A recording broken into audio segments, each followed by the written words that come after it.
Good morning ladies and gents. Happy Sunday sa inyo or happy weekend.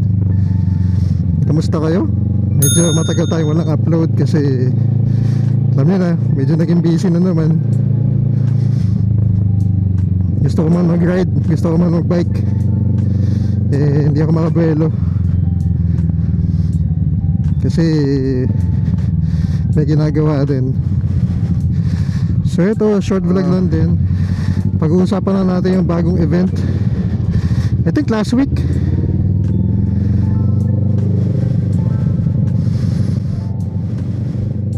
Thanks.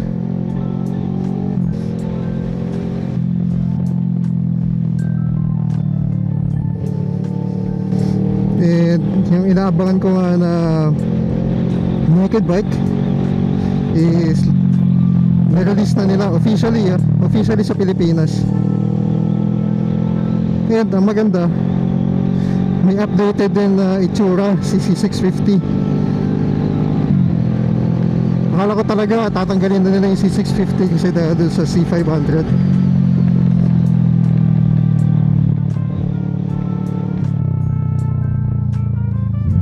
So unang-una lumabas is yung una natin pag-uusapan yung KLE 500.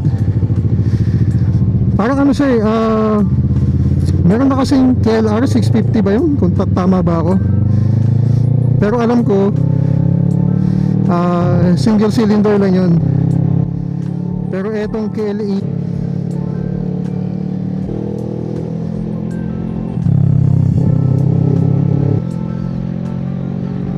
is 2 cylinder. Ang ganda niya. Para siyang ano, sabi nga doon sa comments nung sa social media, para siyang Battle Hopper. Kung kilala niyo si Battle Hopper, yung motor ni Mask Rider Black.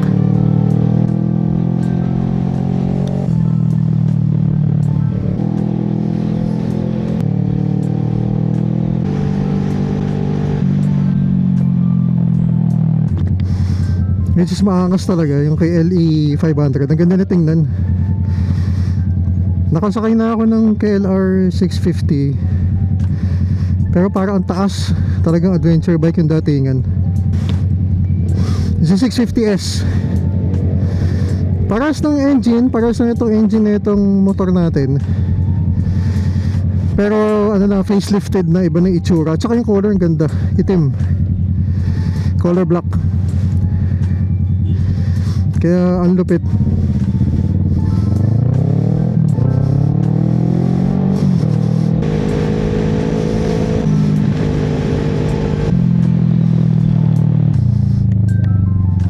Yan pa rin naman yung engine niya.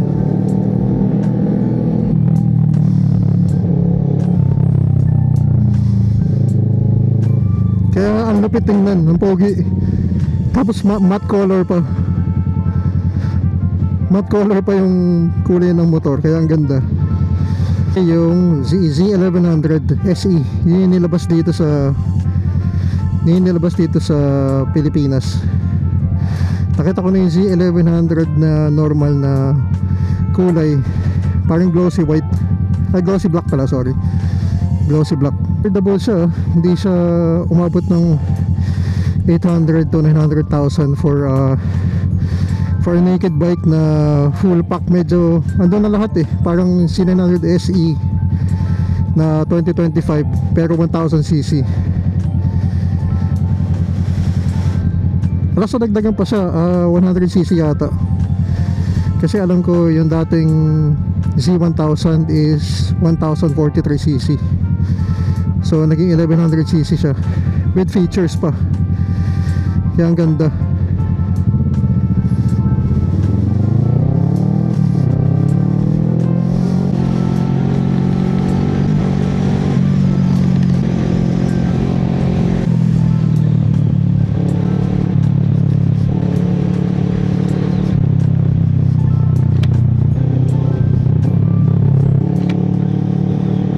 Last but not the least, syempre yung CX-10R. Pinanood ko kayo review ni Boss Joe dun sa Boss Joe Moto dun sa CX-10R niya. Parang wala naman diferensya. Ang nalagyan lang yung color scheme, syempre At saka yung winglet.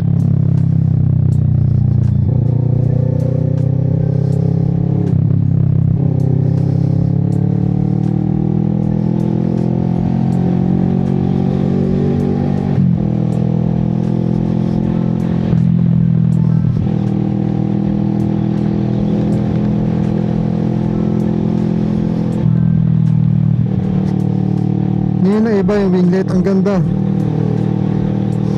And surprisingly again, hindi naman ganun kataas yung tinaas ng presyo ng CX-10R base doon sa lumang model. Parang konti lang ata nadagdag. Minsan ang lupit, di ba?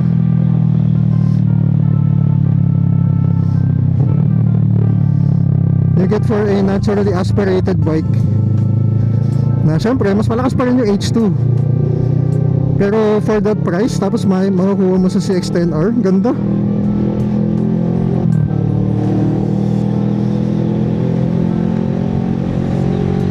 So last week pala, dumayo tayo ng Yamaha. Hindi ko na pinilag.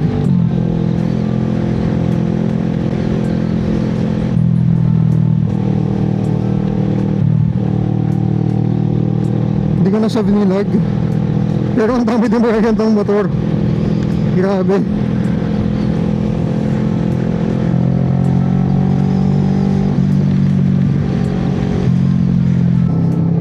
Sobrang dami, lalo na yung siyempre pamilya naman kayo sa MT-09 SP, di ba? Medyo matagal na rin siya lumabas.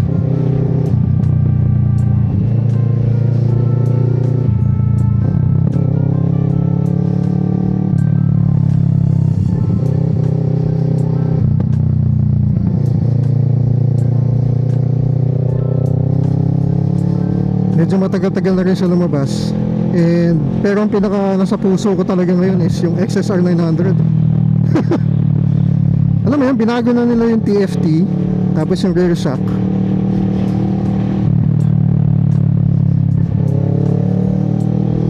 Ewan ka, pati brakes yata binago na nila.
Ang ganda talaga niya, lalo na yung black. Dalawa pa rin kulay na lumabas for the XSR 900.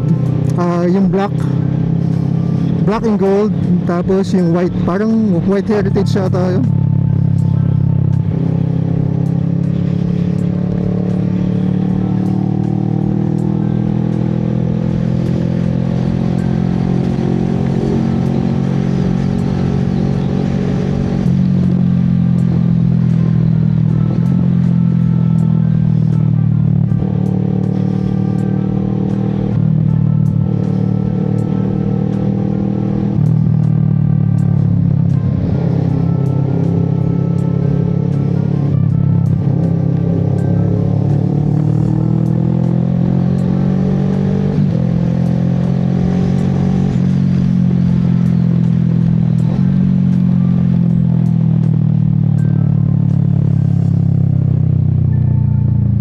Ladies and gents, tapos na yung obligation.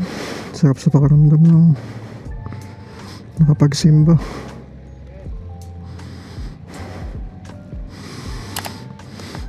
Thank you, Lord.